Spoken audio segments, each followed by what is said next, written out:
Erev Tov Rabotai, we are continuing with our Mishna Yomi, Masechet Sanhedrin. We're up to Perek Aleph, Mishnah Hey. Today's Mishnayot should be Le'elui Nishmat, Neria ben Svetlana Ranbayev, Eliyahu ben Burcha Israelov, Chana bat Miriam, Sason ben Rain, Yoshua ben Shifra, Menuchatam began Eden, Amen, Neavdi ben Chaim Lechaim, V'derefua Shelemav Daniel Shalom ben Rosa, בתור שאר חולי ישראל, and החלמה מהרה בנימין אור ציון חי ben Dvorah. This Mishnah lists the cases that required the great Sanhedrin of 71 judges. And Danin lo et shevet, we do not judge a tribe that is accused of worshipping idols. A single person who worshipped an idol is subject to a death penalty, for which a court of 23 judges is enough. But if all or most of the people in a tribe, one of the 12 tribes of the Jewish people, worshipped idols, God forbid, they must be judged by the highest court of the land, the great Sanhedrin. Regarding all other sins that carry the death penalty, there is no difference between an individual and an entire tribe. Both may be tried by a court of 23. So again, we do not judge a tribe that is accused of worshipping idols. Velo et nevi hasheker, or a false prophet, a person who stated a prophecy in the name of God that he had not received, which is a sin punishable with execution. Velo et Kohen Gadol, or a Kohen Gadol who was accused of committing any sin that carries the death penalty. Ela al pi bedin shel 71, except by the court of 71, the great Sanhedrin. In general, a person who is accused of a sin that carries the death penalty is judged by a court of 23, as taught in the previous Mishnah. These three cases, however, are exceptions to that rule. It is derived from verses that they must be tried by the great Sanhedrin. Now, in mentioning the Kohen Gadol, the Mishnah refers only to sins punishable by execution. In all other matters, the Kohen Gadol is judged by the same courts as anyone else, as the Gemara explains in Sanhedrin, page 16a. Ve'en motzin milchemet hareshut ela al pi bedin shel 71. We do not go out to fight a non-obligatory war, except according to the judgment of the court of 71. Now, there are three types of obligatory wars. A, the conquest of the 7 nations that lived in Eretz Yisrael in the time of Yoshua. B, the war against the nation of Amalek. And C, a war fought against enemies of the Jewish people that have attacked them. A war fought for any other reason is non-obligatory. So we do not go out to fight a non-obligatory war except according to the judgment of the court of 71. And this law is derived from the book of Chronicles, book 1, chapter 27, verse 34, which implies that David HaMelech, King David, sought the approval of the great Sanhedrin before going out to war.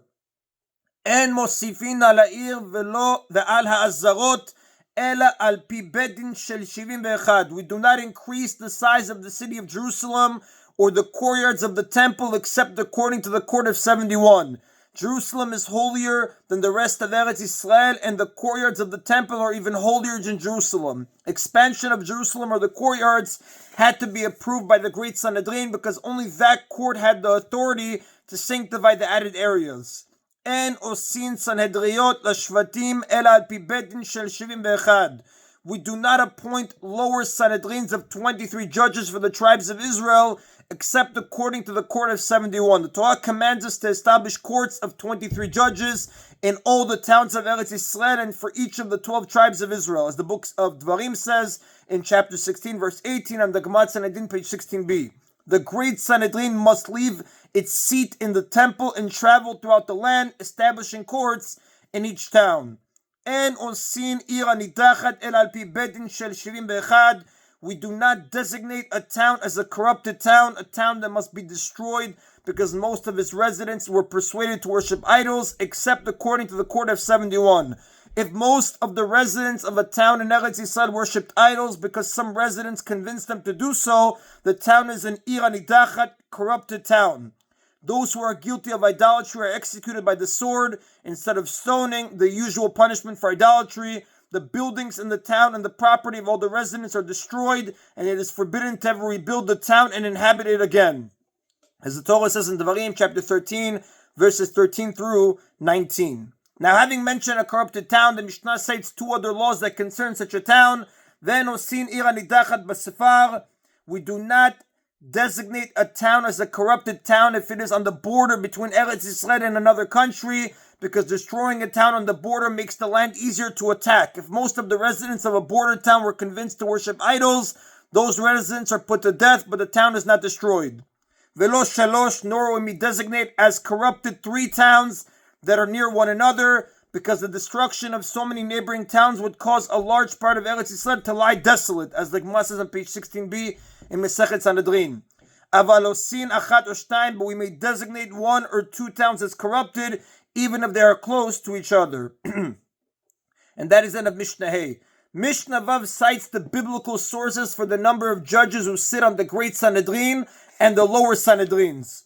Sanhedri Gedola Aita Shel 71 Uktana Shel 23. The great Sanhedrin consists of 71 judges, and the lower Sanhedrin consists of 23 judges. Uminayin Lagdola Shi Shel 71. And from where is it derived that the great Sanhedrin consists of 71 judges? Shenemar, as it is stated in the book of Bamidbar, chapter 11, verse 16, Esfali Shivim Ish Miziknei Israel.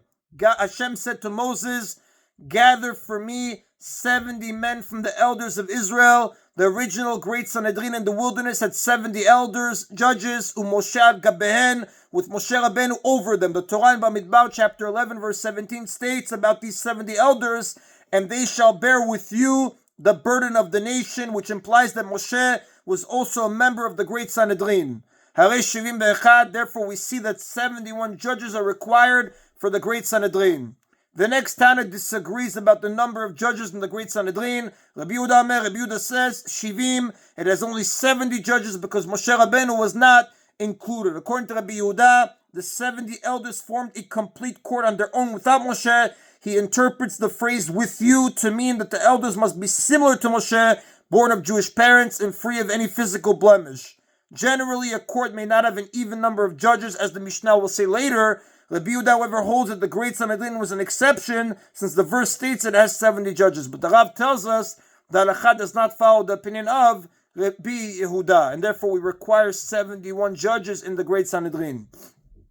The Mishnah now discusses the lower Sanhedrin of 23, Uminayin laktanashi shel 23, and from where is it derived that a lower Sanhedrin consists of 23 judges? Shenemar, as it states in the book of Bamidbar, chapter 35, verses 24 through 25, Veshaftu ha'edah ve'itzilu ha'edah. It states concerning a court that tries a case involving the death penalty, a lower Sanhedrin, and the congregation shall judge, and the congregation shall save. Now these verses refer to an accused murderer who is either put to death by the court, the congregation shall judge, or acquitted, the congregation shall save. A lower Sanhedrin of 23 tries capital cases, like we learned in Mishnah 4. Now the verse mentions 2 congregations, Edah Shofetet, Ve'edah Matzelet, a congregation that judges, argues to convict the defendant, and a congregation that saves, argues to acquit him. The word congregation refers to 10 men, like we will see later on in the Mishnah. Therefore the verse refers here to 20 judges. Now, before showing that another 3 judges must be added to a lower Sanhedrin, bringing the total to 23, the Mishnah proves that a congregation contains at least 10 people. Uminayin la'edashi asara. And from where is it derived that a congregation is at least 10 people? Shenemar, it says in book of Bamidbar, chapter 14, verse 27, concerning the 12 spies that Moshe Rabbeinu sent to Eretz Yisrael. Ad matai la'edah ra'azot, until when will this evil congregation persist? Yatsu Yehoshua v'Chalev. Yehoshua and Caleb, although among the spies, were excluded from the evil congregation since they were righteous. When the 12 spies returned from exploring Eretz Yisrael and reported back to Moshe Rabbeinu and the nation, all of them, except Yehoshua and Caleb, said that the land was impossible to conquer. Upon hearing the report, the people lost faith in Hashem's promise to give them the land. The verse's description of the spies as an evil congregation obviously excludes Yehoshua and Caleb because they did not join the other spies in speaking negatively about Eretz Yisrael. In fact, they praised the land and tried to rally the people behind Hashem's promise. So this leaves us with 10 of the original 12 spies. Therefore, we see that the word congregation refers to a group of at least 10 people. The Mishnah now provides a source for adding the final 3 judges. Uminayin la'avi od shlosha, from where is it derived that we are to add another 3 judges to the 20, bringing the total to 23? Mimashma shenemar lo tiyeh acher rabim lera'ot, from the implication of the verse in Shemot chapter 23 verse 2, do not follow a majority to harm the defendant, which seems to mean that a majority of judges is not enough to convict someone. I may conclude that I do follow the majority to benefit the defendant, meaning a majority is enough to acquit him.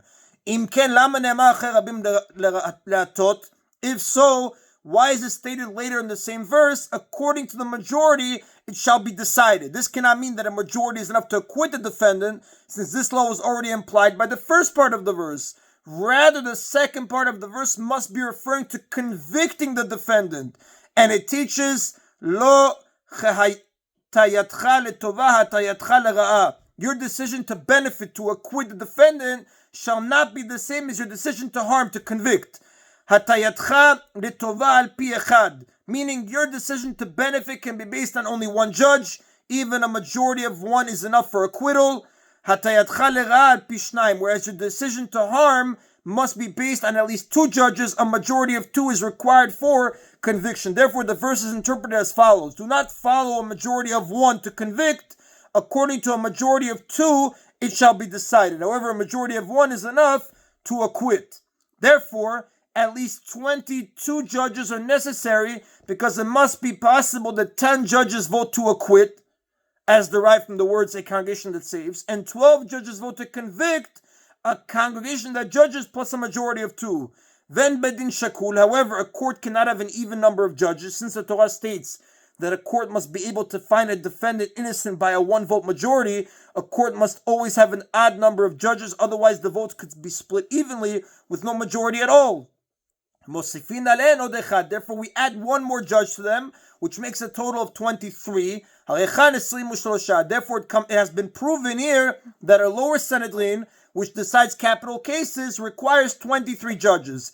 If there is a majority for conviction of only one, 12 judges against one, more judges are added to the court until an appropriate majority is reached, as taught in chapter 5, Mishnah 5. Now, the previous Mishnah taught that every town in Eretz Yisrael must have a lower Sanhedrin, 23 judges. Our Mishnah defines how large a town must be to require its own Sanhedrin. How many people must be living in a town for it to be fit for a lower Sanhedrin? 120. 120 people are the minimum required for a town and its court to operate properly. This number is reached as follows. The court itself of 23 judges, 3 additional groups of 23 scholars each who must be available in case judges have to be added to the court, 10 unoccupied men who are paid to be in the synagogue at all times to ensure the presence of a minyan, 2 court scribes to record which judges argued to find the defendant innocent and which argued for conviction, 2 court officers who summon the litigants and carry out the court's punishments, 2 litigants, 2 witnesses, 2 people who can discredit the first pair of witnesses through Hazama, 2 people who can discredit the second pair of witnesses through Hazama, 2 people to collect charity, and a 3rd person to help give it out, 1 doctor, 1 scribe who writes Torah scrolls, tefillin, and mezuzot, and 1 teacher of children, for a total of 120 people required for at minimum for a town and its court to operate properly. Now, Atana disagrees. Rabbi Nechemia says, 230, it must have at least 230 people, so that each of the 23 judges leads at least 10 residents, Keneged Sarei Asarot, which corresponds to the officers of 10 who are mentioned in the Torah. The Torah describes a system in which there were several levels of judges. At the top was Moshe Rabbeinu, who judged the entire nation of 600,000 adult men. Beneath him were 600 judges who each had authority over 1,000 men. Beneath them were 6,000 judges who each had authority over 100 men. And beneath them were 60,000 judges who each had authority over 10 men. Therefore, even the lowest judge was responsible for 10 members of the nation. So in order for every member of a town's 23-judge Sanhedrin to have at least that level of responsibility, a minimum of 230 residents is required. If a city has less than the minimum number, 120 according to the first Tana, 230 according to Rabbi Nechemia, it does not qualify for a court of 23 judges. Instead, it has a court of only 3 judges, which can try the types of cases listed in Mishnayot 1 through 3. Should a case involving the death penalty arise in such a town, the case is brought before the lower Sanhedrin of another town.